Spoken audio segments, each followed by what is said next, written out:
मेरे से इन्होंने ये सवाल किया, सर आप टॉक्सिक रिलेशनशिप्स के बारे में बताते हैं, उनकी कुछ निशानियां बता दीजिए कि टॉक्सिक रिलेशनशिप के बारे में कैसे पता चलेगा। सॉरी टू से को 5-6 निशानियां तो आप लोगों के रिलेशनशिप में आ चुकी हैं, ये आपको भी पता है, लेकिन आप मज़ीद क्लियर हो जाएंगे।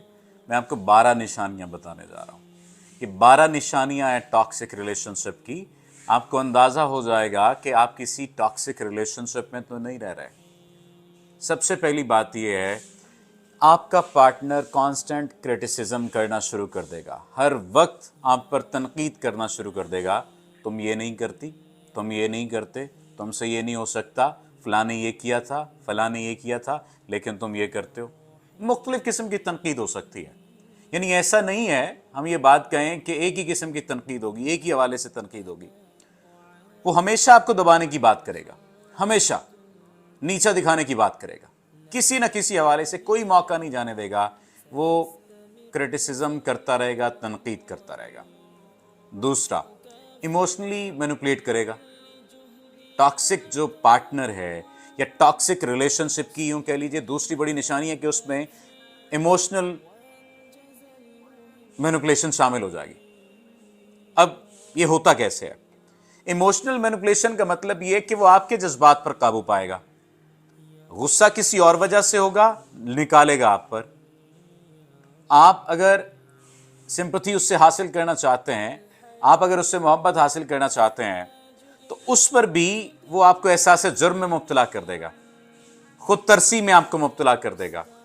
आप अपने ऊपर तरस खाते हुए महसूस होंगे। ये बहुत बड़ा मसला है, इस बात को समझ लीजिएगा। तीसरा, लैक ऑफ बाउंड्रीज। एक दूसरे की बाउंड्रीज का ख्याल नहीं रखा जाएगा। ये बाउंड्रीज 3-4 किस्म की होती हैं। सबसे पहले इमोशनल बाउंड्री, दूसरा फिजिकल बाउंड्री, तीसरा फाइनेंशियल बाउंड्री और चौथा सोशल बाउंड्री। फिजिकल बाउंड्री से मुराद ये कि थप्पड़ दे मारेगा, सोशल बाउंड्री से मुराद ये किसी के सामने बेइज्जती कर देगा, फाइनेंशियल बाउंड्री से मुराद ये है कि वो आपके पैसों का, आपकी चीज़ों का, आपके फाइनेंसेस का ख्याल नहीं रखेगा। तो आपकी बाउंड्रीज जो हैं वो नहीं मौजूद होंगी टॉक्सिक रिलेशनशिप में। आपकी ज़ाती जगह का, ये ज़ाती जगह ज़हनी भी हो सकती है, आपकी सिफाती जगह का, आपकी राजदारी का, आपकी जो सोशल स्ट्रक्चर में जो अहमियत है उसका ख्याल नहीं रखेगा। चौथा, वो इमोशनली अब्यूज़ करेगा आपको। मसलन आपकी इज़्ज़त नफ्स को मजरूह करेगा। आप ये बात कहेंगे कि मुझे तुम्हारी ज़रूरत है, मुझे तुम्हारे साथ की ज़रूरत है, वो कहेगा कि तुम्हारे ड्रामे नहीं ख़त्म होते। आपके साथ अगर ऐसा हो तो मुझे कमेंट सेक्शन में आपने बताना है। अच्छा, फिर वो इज़्ज़त नफ्स को मजरूह करने के लिए मुख्तलिफ नामों से पुकारेगा, आपसे जुड़े लोगों को तकलीफ देना शुरू करेगा,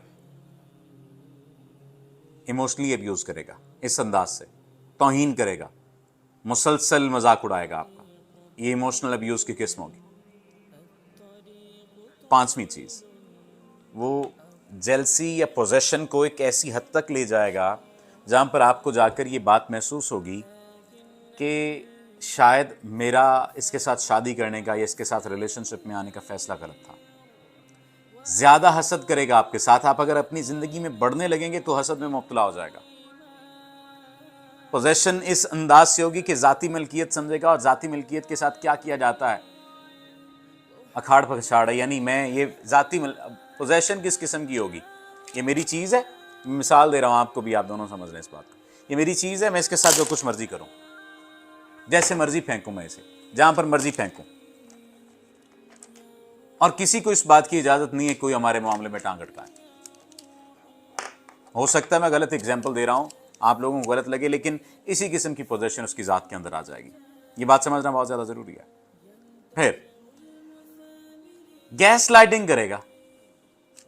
गैस लाइटिंग क्या है? आपको आप ही की बात में, आप ही के एहसास में, आप ही के मुआहदे में इस अंदाज से शामिल कर लेगा कि खुद उससे मुकर जाएगा और आपको मुर्दे इल्जाम ठहरा जाएगा, तुम्हारी वजह से मैंने ये किया।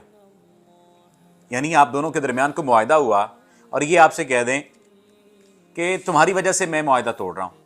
यानी सादा सी मिसाल ले लेते हैं, आप ये कहते हैं मुझे अम्मी की तरफ लेकर जाएं, ये कहते हैं जी ठीक है, लेकिन एट दी एंड ये कोई ऐसी सिचुएशन क्रिएट कर दें और उसके बाद फिर आप पर शाउट करना शुरू कर दें कि तुम्हारी वजह से मैं तुम्हें नहीं लेकर जा रहा होगा, तुम रीजन बन रही हो, हालांकि आपने कुछ ऐसा नहीं किया होगा।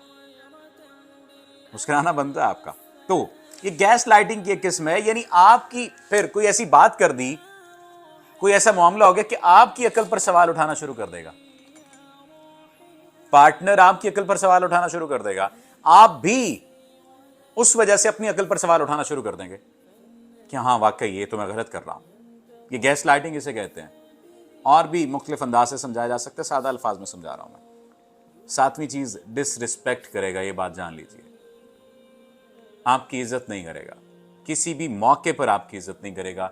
ये बात, इस बात का ख्याल करना बहुत ज़्यादा ज़रूरी है, ठीक है। इस बात को समझ लीजिए कि किसी भी मौके पर आपकी इज्जत नहीं करेगा। आठवां, फिजिकली अब्यूज़ करना शुरू कर देगा आपको, फिजिकली अब्यूज़ करना शुरू कर देगा। गालियाँ देगा, वो तो एक अलग बात है, थप्पड़ मारना शुरू कर देगा। फिर आइसोलेट करेगा, खुद भी आइसोलेट, आपको भी आइसोलेट। खुद आइसोलेशन में रहते हुए एंजॉय करेगा, आपको आइसोलेशन में रखते हुए तकलीफ देगा। एक बहुत बड़ा इशू है ये, इसको समझ लीजिए। 10वीं चीज़, इकोनॉमिक कंट्रोल है। आपके फाइनेंसिस को इस तरह से मैनेज करेगा कि आपके पास कुछ नहीं बचेगा। टॉक्सिक रिलेशनशिप की ये निशानी है, पार्टनर ये करने लग जाए।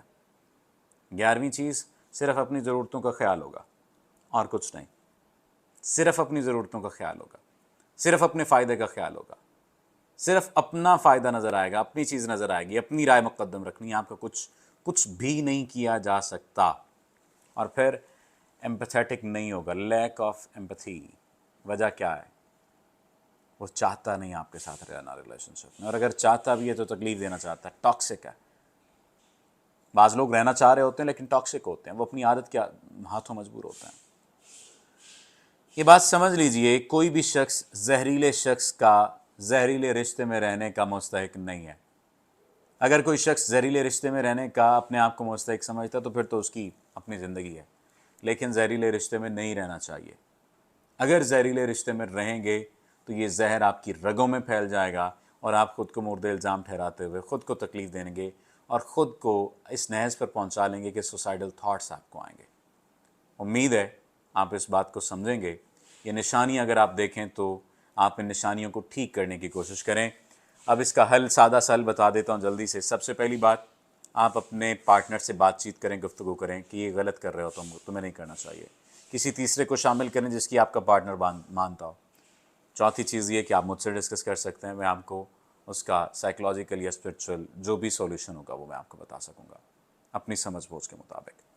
तो आपने तो ज़ाहिर है कि इन चीज़ों को समझ लिया, जान लिया, आपकी मौजूदगी का ज़ाहिर फ़ायदा उठाते हुए मैंने वीडियो भी बनाई।